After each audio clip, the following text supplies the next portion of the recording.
सब मालेगांव के हमारे दोस्त लोग, हमारे भाइयों बहन, मैं आज यहाँ आने का कारण ऐसा है, मुझे स्वर्गीय शेख रशीद भाई के निधन की दुखद खबर मालूम हुई।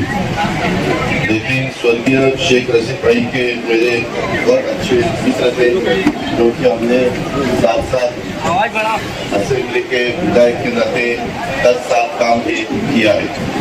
मैं उन्हें अपने बड़े भाई समान समझता था। उन्होंने और मैंने 10 वर्ष विधानसभा में काम किया है और मेरे परिवार के पारिवारिक संबंध थे। मैं बहुत दफा यहाँ आया हूँ।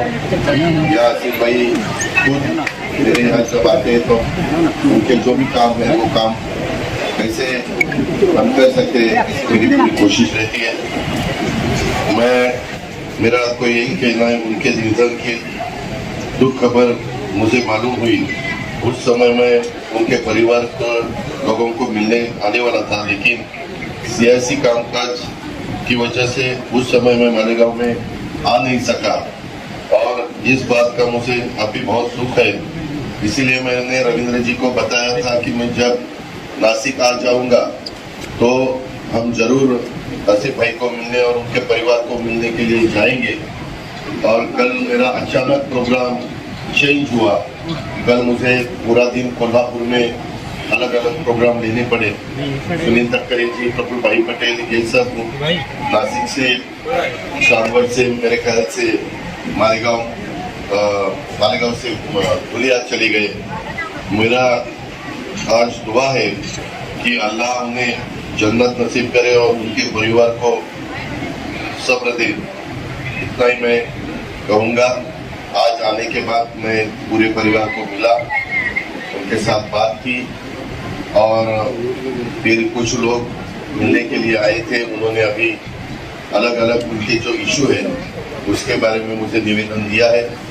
मैं ट्यूसडे को ही ज़्यादा करके बिजली के बारे में मैंने मीटिंग लगवाई। मैंने आसिफ भाई को रिक्वेस्ट की कि आप भी 1-2 लोगों को लेके आ जाना, क्योंकि कल मैं इचलकरंजी में सुबह था। इचलकरंजी के लोग भी मुझे मिलने के लिए आए थे। अपना यंत्रमाग हो या कोई भी टेक्सटाइल का काम हो जो ज़्यादा से ज़्यादा इचलकरंजी में चलता है, मालेगांव में चलता है, भिवंडी में चलता है, इसीलिए उनको मदद होनी चाहिए। ये मेरा येवला में भी मैं गया था, तब पैठनी वहाँ बहुत अच्छी तरह से सारी वहाँ तैयार की जाती है। तो येवला, मालेगांव, भिवंडी एंड इचलकरंजी, ऐसे हमारे लोगों को मदद होनी चाहिए।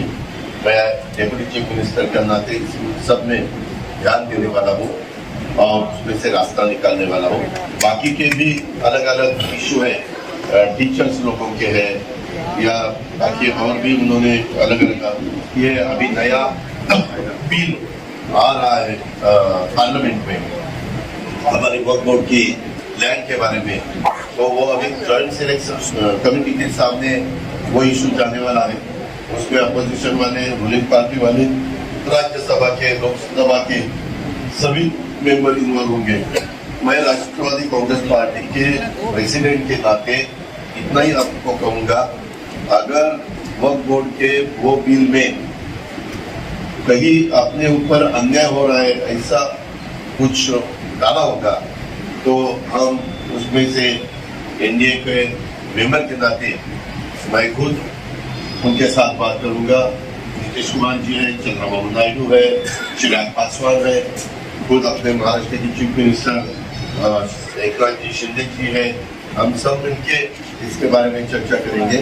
लेकिन जो भी काम महाराष्ट्र में या दिल्ली में हो रहा है केंद्र में, उसके बारे में कहीं किसी भी जमात के ऊपर अन्याय नहीं होना चाहिए।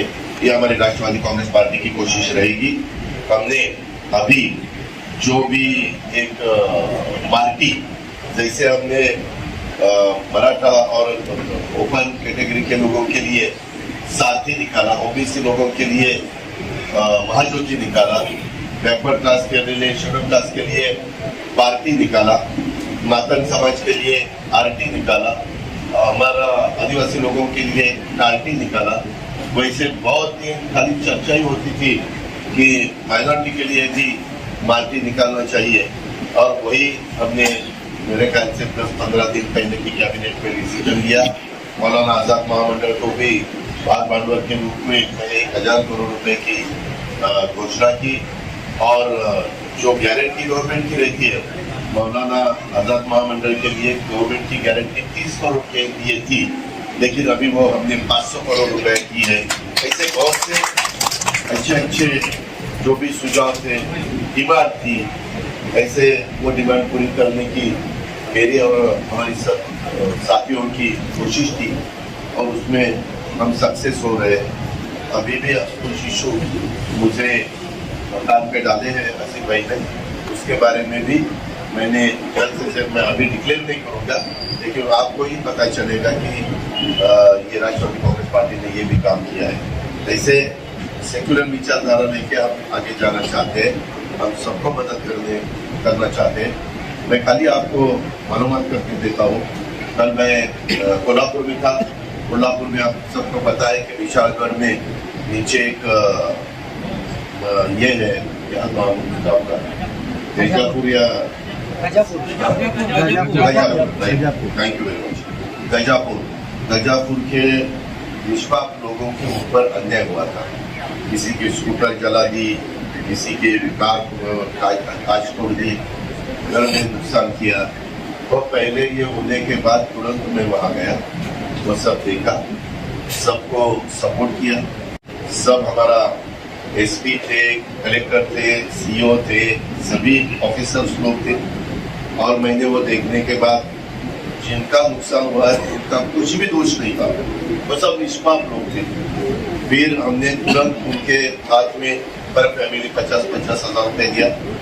फिर बाद में मेरी और मुस्लिम साहब की बात हुई, वो वहाँ के गार्डियन मिनिस्टर है, तो फिर राष्ट्रवादी कांग्रेस पार्टी की तरफ से सेकंड हफ्ता हमने 50,000 रुपए का दिया, और फिर उनको ऑफिसर्स को मैंने बताया इन सबका पंचनामा करना।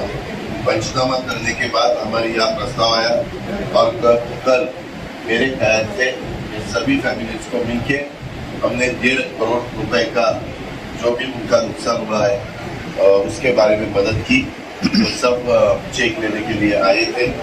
ऐसे जब भी कभी किसी भी कम्युनिटी के ऊपर अन्याय हो जाता है तो हम तो तुरंत वहाँ जाके उनके पीछे खड़े हो जाते हैं, उनको सपोर्ट करते हैं, क्योंकि छत्रपति शिवाजी महाराज के जमाने से उन्होंने सब लोगों को साथ लेके, जैसे आप मराठी में बोलते हैं 18 पगड़ जाति 12 बलुतेदार, सभी जाति के वर्गों के लोगों को हम साथ लेके जाना चाहते हैं।